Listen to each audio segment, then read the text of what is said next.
often I felt as though I needed to provide the perception that I was older than I was, or, I didn't want to be seen as too young or inexperienced. So I would hold back pieces of myself because I wanted to have this perception of additional maturity that I just hadn't gained in life yet.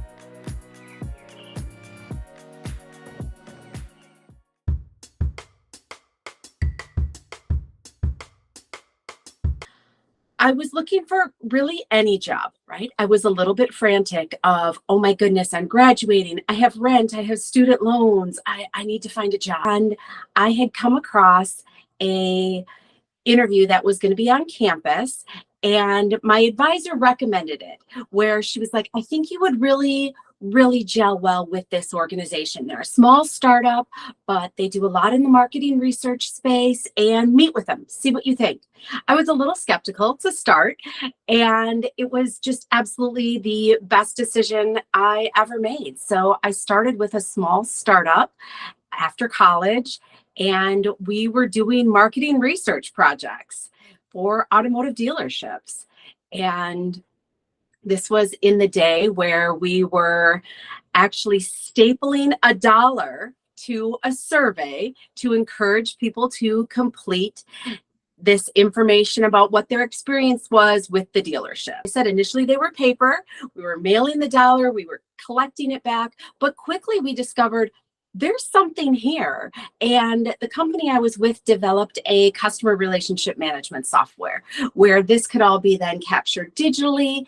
And we evolved that software to include the ability to do campaign management for additional follow-up, data mining, and all of that brought it to a full complete package where ultimately the company was acquired by a large DMS provider in the industry.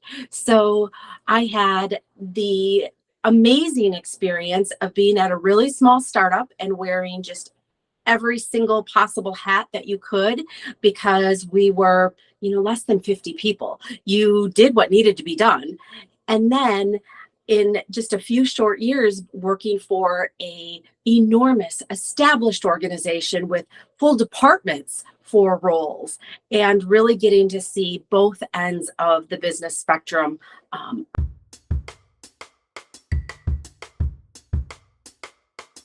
well, I think the core function of my role is storytelling, and how we can take very complex data and very complex ideas and present it in a manner that is easy to understand. And whether that is for our sales team to go out and convey into the market, or for content we're creating for the industry, for them to be aware of what we offer and what we do, but ultimately storytelling. And I think that's a very broad term, but really, as we are creating content, if it is a presentation, if it is a piece of collateral, whether it's something for a PowerPoint, or for sales to use as they're going into a meeting, all of that is to tell the story of who we are and what we provide, and the value that we can bring to our prospects and our clients based upon the challenges that they have. My day to day is tougher to answer because I am always working in the future. Anything that we are delivering right now has been weeks, if not months, in the making. Of if we want to put together something for release on, here is a report, here is an infographic. Well, it starts with the idea of what is a story that we are looking to tell. So kind of going back to the science aspect of it, what is our hypothesis? And then drilling into the data. And the data will tell us what that story is. It may go in the direction we initially thought, it may move in a different direction. And, sometimes it just isn't the story we thought it was going to be. And then how do we aggregate that information? How do we pull it together into a meaningful message for our audience?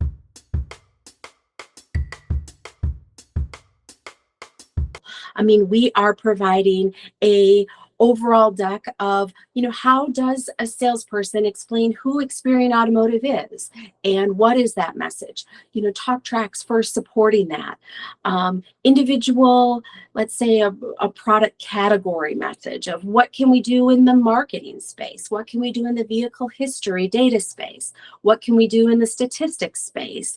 And then, of course, we're supporting it, through collateral, any number of different pieces, and depending upon what it is, different delivery of, as I mentioned a few earlier, social posts, blog posts, infographics, interviews, PowerPoint slides, presentations, all of that. So we are absolutely providing that framework for the organization to leverage. And then also from a product launch perspective, we're actively involved in that as well. When there's enhancements, when there's new solutions that are brought to the market, how are we presenting them? How are we positioning them? How are we training the sales staff? How does everybody have the pieces that they need to do their role?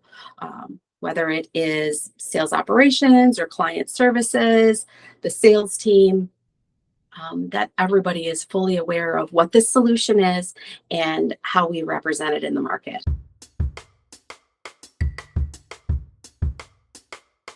I needed to balance the individual needs I had. I got married a little bit later in life, had kids a little bit later, and I absolutely love being a mom. I love being a working mom. I love seeing my boys seeing me work outside of the home. That's really important for me. That's not the right choice for everyone, but that was a really important choice for me. And for them to see that mom has a job and mom is traveling for that job and mom is doing these things to support our family and to support our life. There's a lot of great organizations and companies in the industry, but I mean, Experian is so incredibly supportive of what is that work-life balance. And it's never really a balance, right? I mean, there's days where I might have to miss something for my kids and I'm traveling to attend something, but there's other days where, you know what, I'm going to block out time at 10 to noon because I am going to go to the kindergarten musical and it is going to be amazing. And I think making sure that you're with an organization that supports the needs you have right now. So both from a professional and a personal perspective is so very important. And I hope that with more people sharing that, it really does normalize it and become the standard and become okay.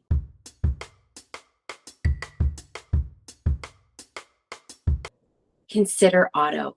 It is so much more than selling cars. Sales, marketing, finance, engineering, technology, all of it is available within auto. There are so many opportunities, and there's so many opportunities for women.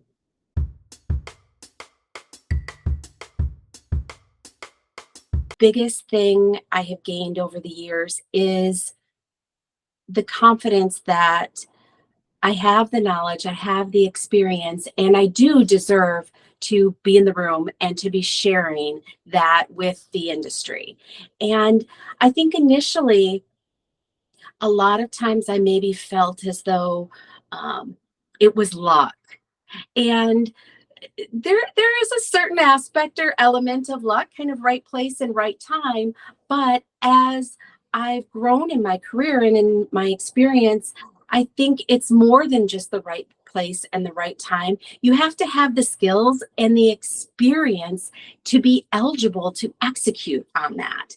And it's a lot of hard work, and it is a lot of experience that goes into it, where it is not just, oh, I got lucky and fell into this. No, I worked really hard to be here. And I put in a lot of time and a lot of miles and really just tried to absorb as much as I possibly could early on, embracing that entrepreneurial space of You need me to write documentation? Great. You need me to do sales training? Great. You need me to do a client presentation? Fantastic. What needs to be done so I can learn and absorb as much as I possibly can. It's okay to bring your full authentic self, where I felt as though I early in my career had kind of my personal persona and my business persona. And as I've grown as an individual, as a woman, as a mother, as a individual within my career, I feel more comfortable that this is me. This is the whole me, and this is who I am.